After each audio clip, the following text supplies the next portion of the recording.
Serious, night owls of Reddit, what is the creepiest thing that happened to you when everyone else was sleeping? I recall a few months ago, I was on my 3DS when I heard my little 7-year-old brother calling my name. This wasn't uncommon as he used to stay up a lot on his iPod watching YouTube and had questions for so-and-so things in-game, so I put on a shirt and went to check on him. He was laying on the couch under his blanket, his phone still playing Minecraft videos, when he looked at me and asked me to check his room for the knocking. I'm usually paranoid about this stuff happening anyway, so I went to look and turned on his light. As I glanced at the window, I saw a kid, not a man, a kid, maybe 11 to 12 years old, just sitting there, smiling, looking like he just had the best day ever before running off. I ran to my brother and just scooped him up and took him to my parents' room to explain what happened, but they didn't believe me. I later learned that the neighbor's kid had been sneaking out at night to play with some other neighborhood kids and wanted to play a prank. So, I was at my grandmother's house in the Mississippi countryside. I didn't know it at the time, but my grandma's neighbor has pet peacocks. The thing about peacocks is that when they squawk, it sounds like a human being desperately crying for help. Imagine being me, out on my grandma's porch swing, at 2 a.m., hearing continuous human-sounding cries for help. I was terrified. So back when I was living way out in the countryside, I used to have to drive a good 20 minutes just to get to a county-maintained road, and then another 40 minutes into the city to go to school and work. I'd go to school in the mornings and then work with a video production company filming weddings and bar mitzvahs and such. The events tended to run well past midnight, and then we'd have to break down and transport all the gear, lock up the shop, and then it'd be an hour of driving to get back to my girlfriend's family's home way out in the ranch land. I'm driving home one night, probably 2 or 3 a.m., exhausted and probably in need of a tall glass of water if you follow, and I get to the end of the pavement and start blasting down this tiny dirt road, in that real country dark where all you can see is a little cone of the headlight. Mesquite bushes and desert grass make this sort of wall on either side of the road, so it's like driving down a little chute of scraggly little branches, and I'm coming around this corner when up in the road is this fucked up looking thing. I slam on the brakes and shoot this wall of dust out ahead of me. But through the dust sitting centered in the beam of my headlights is this white, hunched figure. It has long legs and haunches like a jackrabbit, but it's a good 4 high and kinda lumpy, like an illustration from those scary stories books, and I am terrified. It kinda rocks a little bit and shivers, and I'm looking at this thing, and it makes no sense at all the way it's shaped. I stare at it for a good minute, just idling in the middle of this road trying to make up some kinda story to myself to explain what the hell I'm looking at, but I am completely stumped. So, I start creeping the car forward. And as I'm getting close enough to see the shapes of its muscles and the shine of fur, the thing hops up, and the bit I thought looked like a head with a long ear stretches up and out, changing its whole shape like something out of the thing, and I about screamed. Still nearly invisible, except for its white striped legs and underbelly, this black cow that had been sitting at the edge of the road stood up, showing part of its body that had been hidden behind a folded black leg and staggered off into the bushes to find a spot to sleep where people weren't blasting it with high beams. I felt like an idiot later, but at that moment where it was rising up and like unfolding itself, if I had run off before I saw what it really was, I'd be swearing to this day I saw a chupacabra or a demon or some craziness. I was working from home, third shift, and about 2 a.m., I heard the stuff on the coat rack in the living room rattle like it does when the door opens. I thought it might be my cat climbing on the coats, and went to get her down, and found not a cat climbing thing she knows she's not allowed on, but a person I didn't know standing in the middle of my living room. He demanded to know where his stuff was, and after me insisting for about 5 minutes, I had no clue who the fuck he was, he threatened me. My phone was in my room, and I wasn't willing to turn my back on this guy, so I reached for the katana my mother had gotten me for my birthday, sitting against the wall behind me. I got to chase a man out of my apartment with an actual sword. Unfortunately, the whole experience freaked me out so bad that now I keep the sword next to my bed in case of noises in the night. I also locked the door. So, I was home alone at 2 a.m. as my parents were out at a yearly company event which always drags out into the wee hours of the morning, and I was cleaning my house as a surprise for my parents, so they'd come home to a spotless house. They've worked hard, they've earned their night out, and I was honestly enjoying myself as I had my tunes on and was lost in thought. All the lights were on, so even though it was night, there wasn't no dark spooky corner to make me feel uncomfortable. This is important for later. As I'm cleaning, I think I hear a door creaking. I shut off the music, and sure enough, I hear creaking again. I go out into the hallway, and it's the door to my sister's room creaking open. The light in her room is off, which I immediately found odd as I hadn't even gone into her room since it didn't need any cleaning. I figured the light was always off, or maybe I forgot having shut it off. There wasn't much in the way of wind, but the doors have been known to open and sometimes close on their own. Offhandedly, I say aloud, "Hey, could you close the door? I'd appreciate it." The door began to creak closed, which at first started giving me the chills, but I dismissed it, thinking I must have just timed my words to when it would start creaking closed. So, I added on, "Actually, it's cool, you can keep it open." It started opening up again, creaking ever so slowly. I was starting to get creeped out, so I decided to just walk past and ignore it, chalk it up to my imagination getting the better of me. I didn't feel like putting my tunes back on, so as I cleaned, I kept hearing the door creaking again and again. And every time, it was just the door to my sister's room. Starting to get tired and almost sure it was just the wind or something, I passed by it and saw it more open than before and pitch black inside. I didn't stick around to look inside and just commented in an offhand tone, "Just close the door already." "Cool. Thanks, ghosts." Slam. I nearly jumped out of my skin and immediately turned around to see the door to my sister's room closed shut. My eyes were wide, and my heart was racing. Everything was so silent and calm. I had trouble believing I was so absolutely terrified.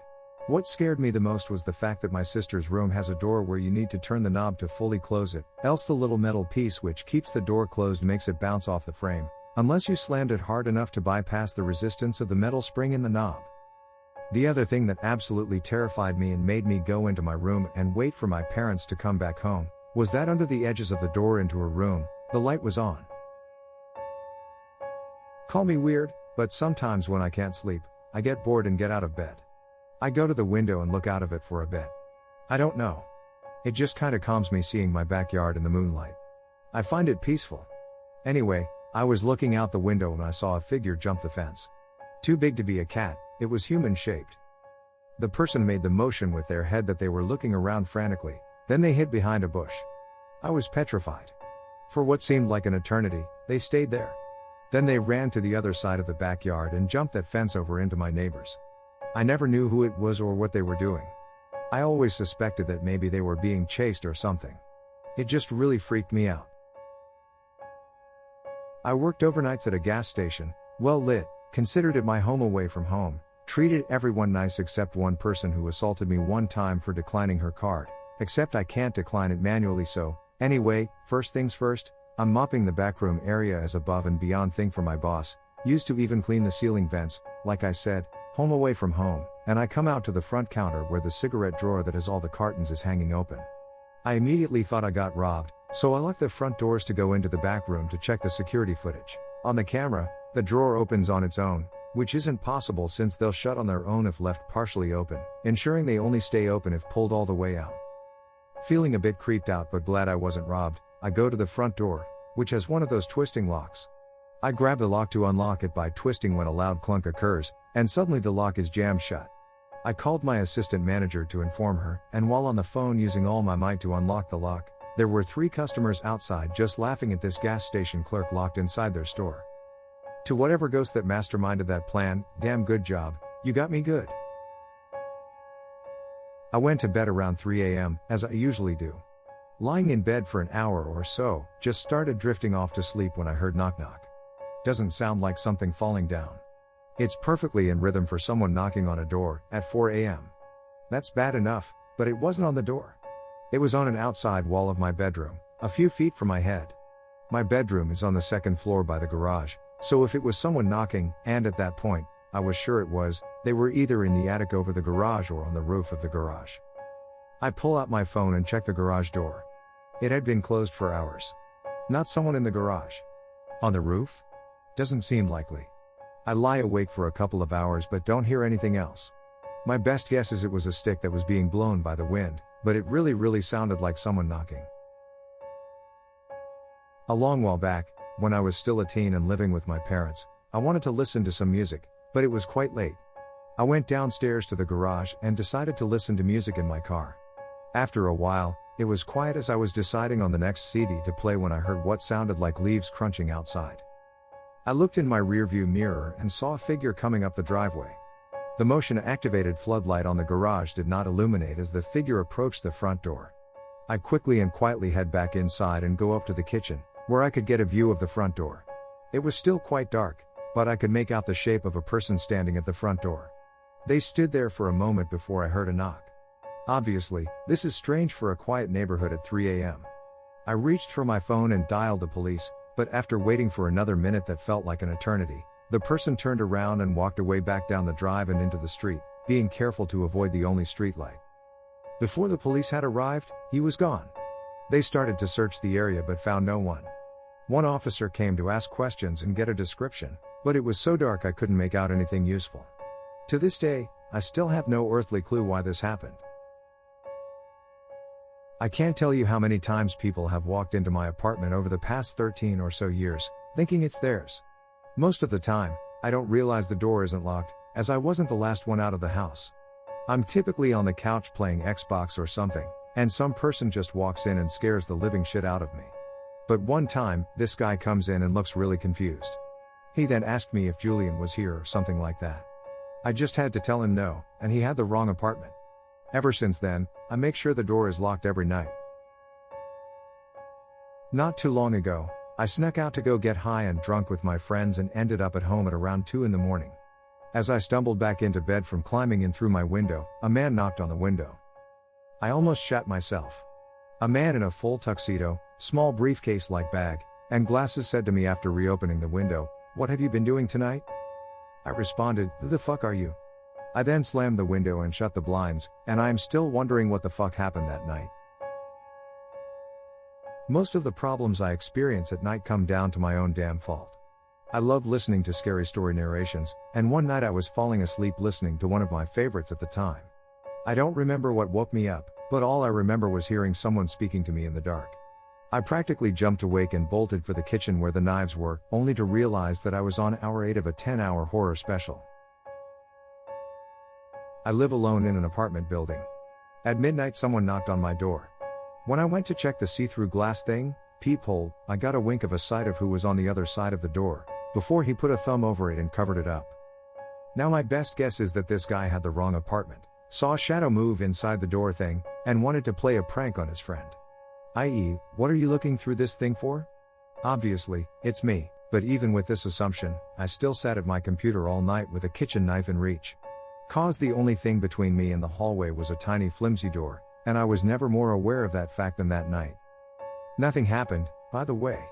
The dude didn't knock twice, and he never came back. I checked again like a minute later, and the hall was empty. I used to live out in the middle of the country in Arkansas. I lived alone at the time, at a property my mother would rent out occasionally. It was a large, 3-bedroom home, 2 stories. This house was right on the highway. A dirt road connected to that highway led to houses that were a few acres behind my own. It was around midnight one night when I was still awake in the room where I kept my PC, all the lights were off. Suddenly, I could have sworn that I heard voices on the front porch of my home. My PC room was connected to that porch by a window. I immediately tensed up and listened. I couldn't make much out, but I was still so sure I heard someone speaking. Another detail about the house at that time was the front door, and most of the windows, thank God not the case for the one in my office, didn't have blinds or any means to cover them. Up to this point, since I lived in the middle of fucking nowhere, I didn't lock my doors most of the time either. Looking back, I think I had my front door locked, but at the time, I couldn't remember if it was. There were far too many exposed windows to just walk up to it and lock it too, at least to my paranoid mind that night. Most of my lights were off, thankfully though, so I slipped back to my bedroom, which was down a hallway, grabbed my shotgun, again, it's Arkansas, locked the door to my bedroom, and waited. I still remember putting my iPhone to the base of the door, turning on the camera, and using it to see out into the connecting hallway in case someone had come inside. Thankfully, I never saw anyone. I finally fell asleep a few hours later. Later though, I heard about how a neighbor on my dirt road had a son that had been arrested in another state. Their son had broken out and fled back home to that exact fucking house around the time I heard those voices on my porch. He'd been tracked down eventually and arrested there. Only half a mile from my home.